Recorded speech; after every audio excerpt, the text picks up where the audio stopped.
प्राण जाए पर वचन न जाए। नमस्कार दोस्तों, हमारे चैनल पर आपका तहे दिल से स्वागत है।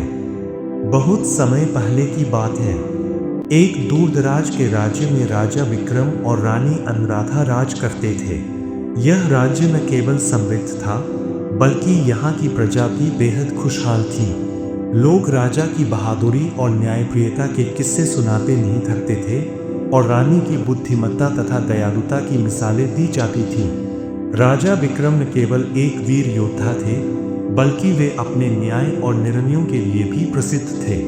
वे हमेशा अपनी रानी अनुराधा से परामर्श लेते थे, क्योंकि उन्हें विश्वास था कि उनकी बुद्धिमत्ता और दूरदृष्टि राज्य के लिए लाभदायक होगी। राजा और रानी का प्रेम और सम्मान एक दूसरे के प्रति अटूट था और दोनों ने एक दूसरे से कुछ महत्वपूर्ण वचन भी लिए थे।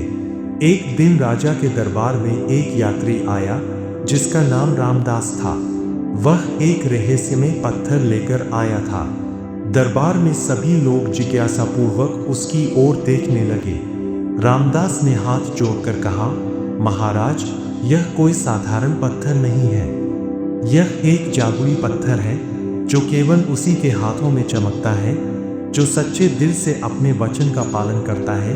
राजा विक्रम ने पत्थर को हाथ में लिया, लेकिन वह नहीं चमका।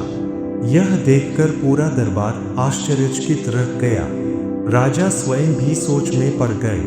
उन्होंने स्वयं से प्रश्न किया, क्या मैंने कभी अपने किसी वचन का उल्लंघन किया है? रानी अनुराधा ने जब पत्थर को हाथ में लिया तो वह तुरंत तेजी से चमकने लगा।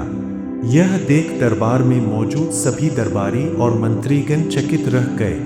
रामदास मुस्कुराते हुए बोले, रानी, आपने अपने हर वचन को सच्चे मन से निभाया है, इसलिए यह पत्थर आपके हाथों में चमक रहा है। राजा विक्रम का मन अशांत हो उठा।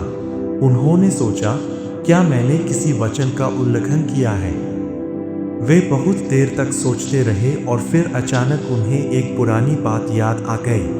बहुत समय पहले जब राजा विक्रम और रानी अनुराधा का विवाह हुआ था, तब राजा ने रानी से एक वचन लिया था, मैं कोई भी महत्वपूर्ण निर्णय तुम्हारी सलाह के बिना नहीं लूँगा।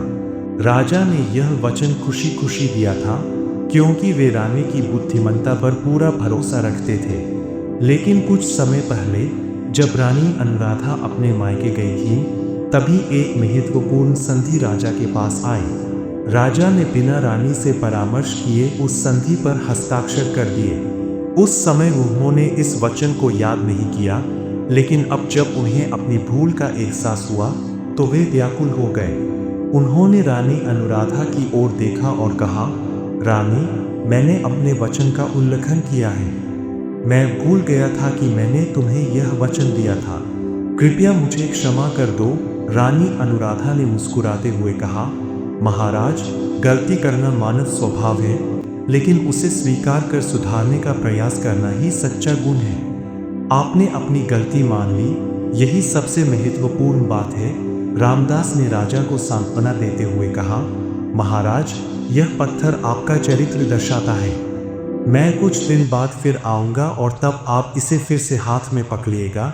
राजा ने आदेश दिया कि इस पत्थर को सुरक्षित रखा जाए। इसके बाद राजा विक्रम के मन में एक अजीब सी बेचैनी रहने लगी।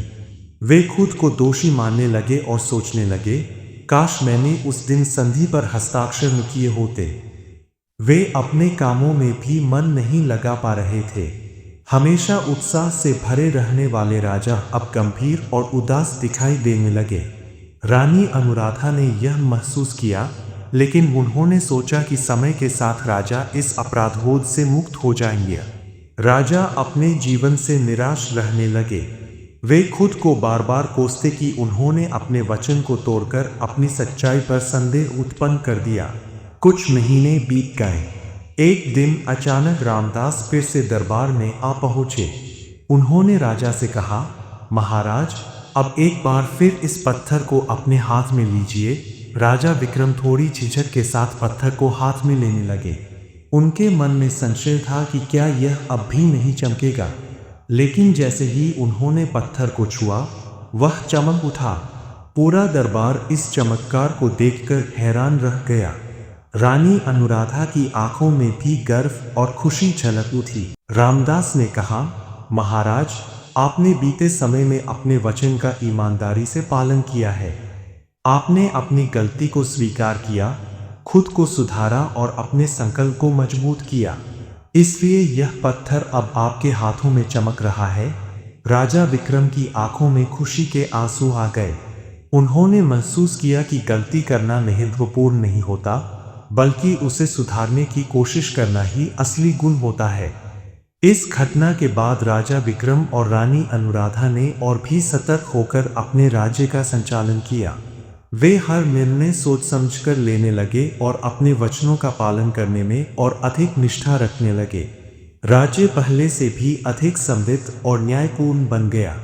प्रजा राजा और रानी की भक्ति और ईमानदारी से बहुत प्रभावित हुई और उन्हें और भी अधिक प्रेम करने लगी। इस कहानी से हमें यह सीख मिलती है कि गलती होना स्वाभाविक है, लेकिन उसे स्वीकार करके सुधारना ही महानता की पहचान होती है। वचन की कीमत हमारी सच्चाई और ईमानदारी को दर्शाती है।